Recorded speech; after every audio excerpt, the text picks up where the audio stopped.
बच्चों, आज हम पढ़ेंगे बजट रेखा या कीमत रेखा या आय रेखा। क्या पढ़ेंगे आज हम? बजट रेखा।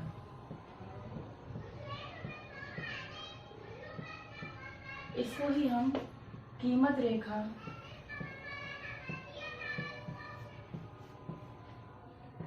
या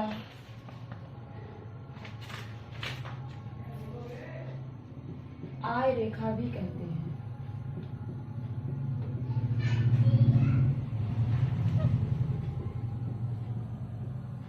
बच्चों, आपको पता है एक उपभोक्ता की आय निश्चित या सीमित होती है।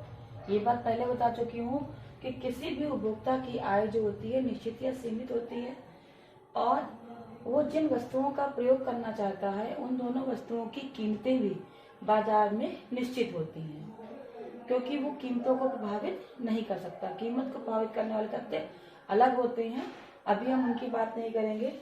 सबसे पहले हम बात करेंगे बजट रेखा, कीमत रेखा या आय रेखा किसे कहते हैं। बजट रेखा, आप यहाँ पे कीमत रेखा या आय रेखा शब्द का उपयोग कर सकते हैं। किसको दिखाएगा? दो वस्तुओं के। बजट रेखा दो वस्तुओं, उदासीनता वक्र विश्लेषण का के तहत हम इसको पढ़ रहे हैं, जहाँ पे दो वस्तुओं को लेकर के सिद्धांतों का निर्माण किया गया है। बजट रेखा दो वस्तुओं के उन विभिन्न संयोगों को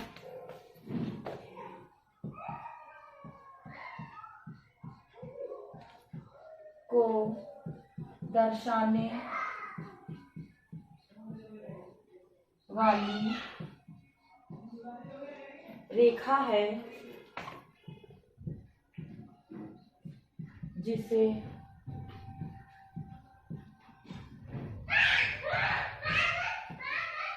कोई उपभोक्ता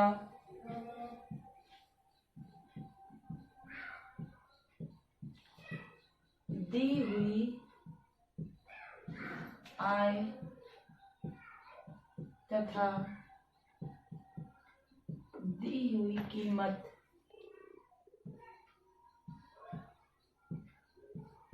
पर खरीद सकता है।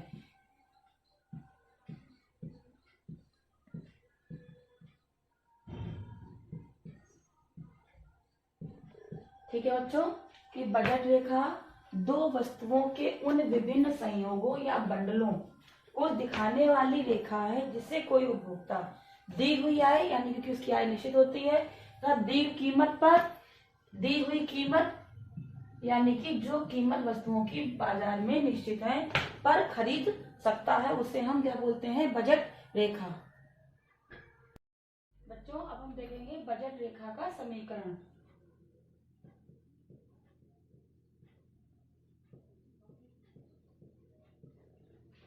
सबसे पहले P1, P क्या दिखाएगा? P1 वस्तु एक की कीमत, P फॉर प्राइस, ठीक है। फिर X1 वस्तु एक की मात्रा। अब इन दोनों के बीच में कोई निशान नहीं है, कोई साइन नहीं है, तो यहाँ पे कौन सा संबंध होगा? गुणा का संबंध होगा। प्लस T2 वस्तु दो की कीमत। फिर X2 क्या है? वस्तु दो की मात्रा। अब आप कहेंगे ये वस्तु एक और वस्तु दो क्या है? आपको बताया था मैंने कि जब बजट रेखा का हम अध्ययन कर रहे थे, दो वस्तुओं के विभिन्न संयोगों की बात कर रहे थे, जिनको कोई भी उपभोक्ता दी हुई कीमत और दी हुई आय से खरीद सकता था। इसलिए हम दो वस्तुओं की बात करेंगे, P for price, X for quantity. यहाँ पे हम X की जगह पे Q का भी प्रयोग कर सकते हैं, P1 Q1। P1 क्या है? वस्तु एक की कीमत, x1 वस्तु 1 की मात्रा, p2 वस्तु 2 की मात्रा कीमत, x2 वस्तु 2 की मात्रा इक्वल टू m। m क्या है यहाँ पर? I। ठीक है, ये है बजट रेखा का समीकरण। समझ में आया बच्चों? अब हम इसको एक चित्र के माध्यम से भी समझ सकते हैं। फिर हम बनाएंगे बजट सेट। ठीक है, जो चित्र बनाएंगे, जो बजट रेखा बनेगी वो हमारे बजट सेट को ही दिखाएगी। चलिए एक उदाहरण लेते हैं हम कि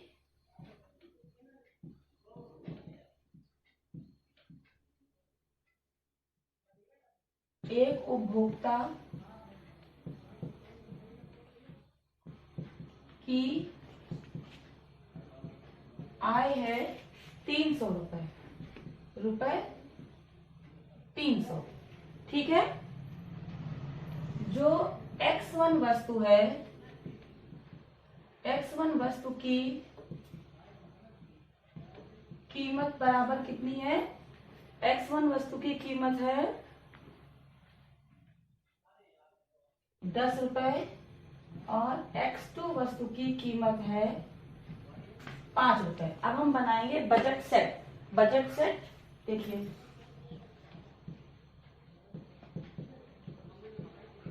बजट सेट का मतलब है कि उपभोक्ता इस दी हुई आय और इन दी हुई कीमतों से क्या क्या खरीद सकता है, कितने संयोग खरीद सकता है। देखिए, सबसे पहले अगर उपभोक्ता पूरी आय को x1 वस्तु पे खर्च कर दे तो वो कितना खरीद पाएगा? पूरी आय को x1 पर खर्च करना है और x2 उसे नहीं लेना है। तो x1 पर खर्च करेगा तो कितनी मिलेगी? कैसे निकालेंगे? आय को हम कीमत से भाग कर देंगे, 10 एकम 10, 10 तिया 30 और 0 इधर आ गया, 30 इकाइयां। 30 इकाइयां खरीद पाएगा। ठीक है, पूरी आय खर्च कर दी तो x2 की उसे कोई भी इकाई नहीं मिलेगी। ठीक है, ऐसे होगा।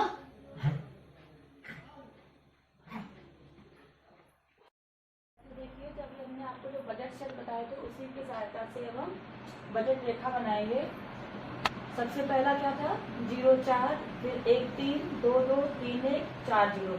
ये क्या थे? अधिकतम के बजट सेट थे। 0 4, 0 क्या है? P1 वस्तु 1 और 4 क्या है? वस्तु 2। देखिए, ये अगर हम वस्तु 1 की 0 इकाइयां लेते हैं तो हम इसकी 4 इकाइयां खरीद सकते हैं। कैसे? ध्यान है, आय थी 20 रुपए, P1 की कीमत थी 5 रुपए और P2 की कीमत भी थी 5 रुपए। ठीक है, ध्यान आया? 20/5, 5 एकम 5, 5 चक्कू 20, 4 इकाइयां आ गई, पूरे 20 रुपए खर्च हो गए। उसके बाद में दूसरा था आपका 1 और 3। अगर हम P1 की 1 इकाई लेते हैं तो इसकी हम 3 इकाइयां लेंगे। पहला हमारा बना ये, दूसरा बिंदु ये। उसके बाद में 2 2,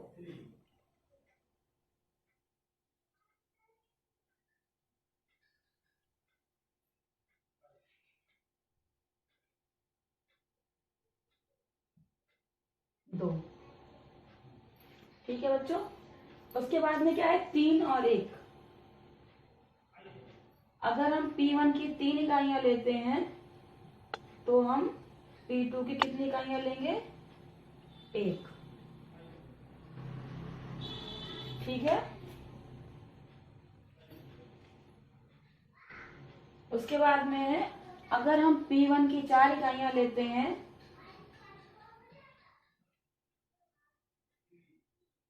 तो P2 की कितनी ले पाएंगे? 0। देखिए, PQRST, ये जो हमारे विभिन्न बजट सेट अधिकतम थे, जितना अधिकतम हम खरीद सकते थे उन्हीं सबको क्या दिखाती है? बजट रेखा।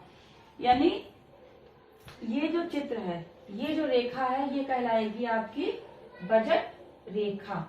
ये संयोग एक उपभोक्ता खरीद सकता है, इसी को हम बजट रेखा, कीमत रेखा या आय रेखा भी कहेंगे। ये जो बिंदु है, यहाँ पे एक बिंदु है, ये बिंदु क्या है, ये अप्राप्य है क्योंकि उसकी बजट लाइन के ऊपर है, बजट लाइन के बाहर है, दाईं तरफ है। अगर कोई भी बिंदु बजट रेखा के दाईं तरफ होगा तो उसको कोई भी उपभोक्ता खरीद नहीं सकता। जो भी बिंदु बजट रेखा के ऊपर होंगे उन्हीं बिंदुओं पर वो विभिन्न संयोगों को खरीद सकता है। बच्चों, हम लोग कल बात कर रहे थे उपभोक्ता संतुलन की।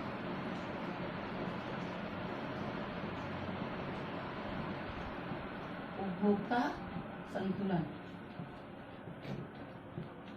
उपभोक्ता संतुलन के दो आवश्यक घटक हैं। उनमें पहला है उदासीनता मानचित्र।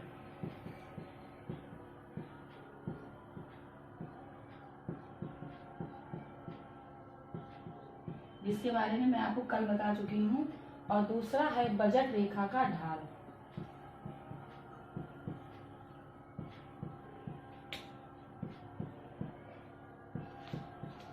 एक बार रिवाइज करते हैं। उदासीनता मानचित्र, एक से अधिक उदासीनता वक्रों को एक चित्र में एक साथ दिखाना उदासीनता मानचित्र कहलाता है। यानी एक ही चित्र में एक से अधिक उदासीनता वक्र जब दिखाए जाते हैं तो उस चित्र को हम उदासीनता मानचित्र कहते हैं।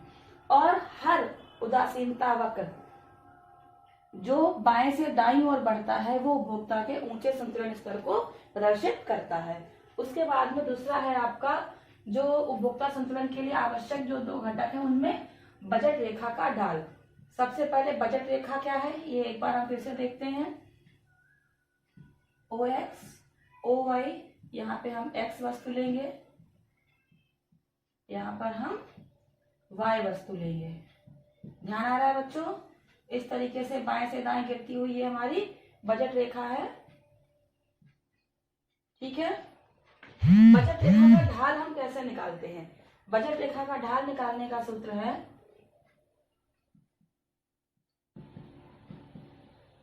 बजट रेखा का ढाल बराबर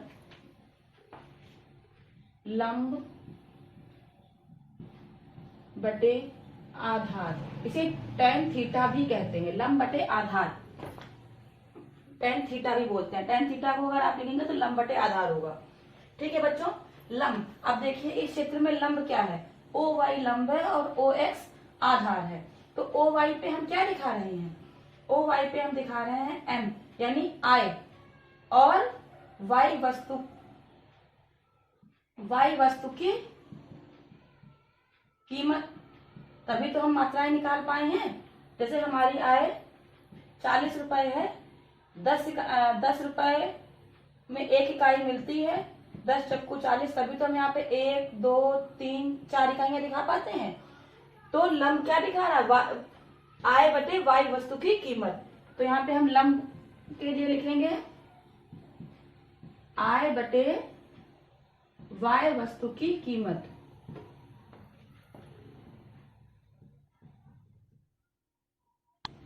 ठीक है। और आधार क्या दिखा रहा है, आय बटे एक्स वस्तु की कीमत। लंब और आधार आपको समझ में आ गया। ओ वाई लंब है और ओ एक्स आधार है। अब बटे आधार हम लिखेंगे आय बटे एक्स वस्तु की कीमत।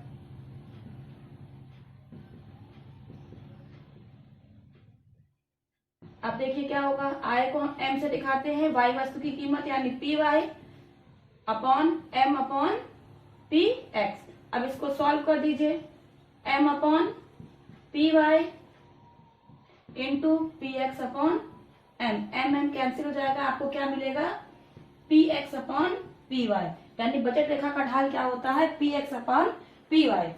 यानी कि एक्स वस्तु की कितनी मात्रा हमें बढ़ानी है, उसके लिए वाई वस्तु कितनी मात्रा का त्याग करना पड़ेगा, ये ऋणात्मक होता है। क्योंकि यहाँ पे हम क्या दिखा रहे हैं कि वाई वस्तु कितनी मात्रा का हम त्याग कर रहे हैं। ठीक है बच्चों। तो बजट रेखा का ढाल क्या निकला, P minus P X upon P Y.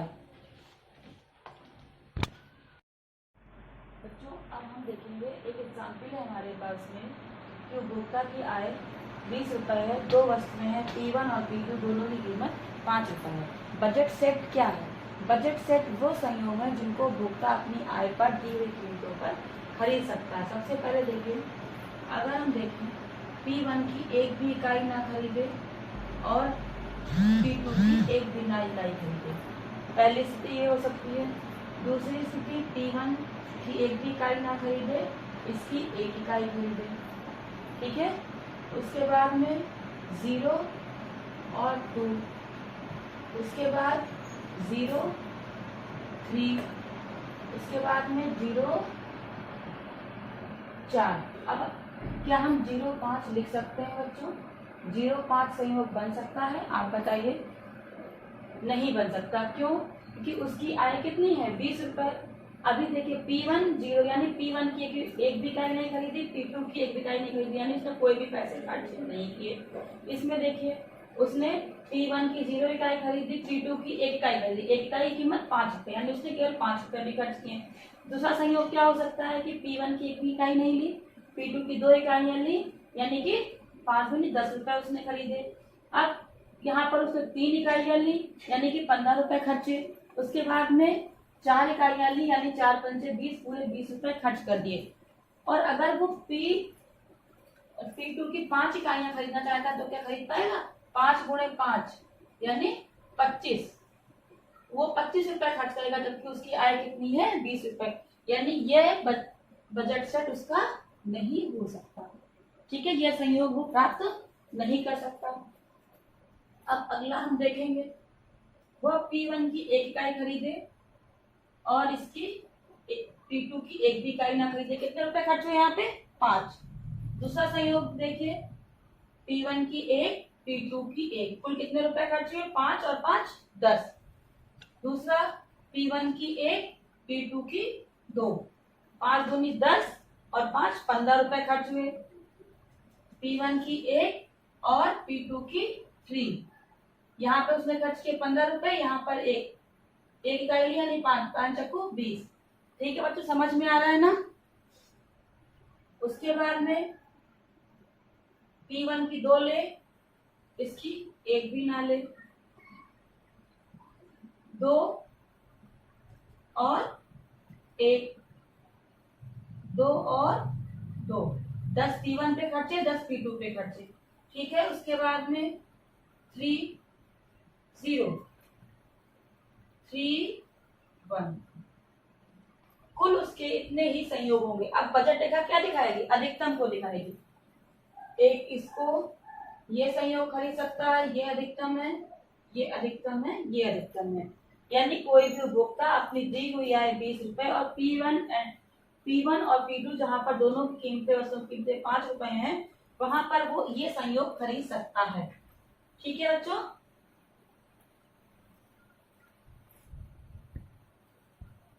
अबे यार वीडियो स्टार्ट ही नहीं हुई, हम पूरा पढ़ा गए।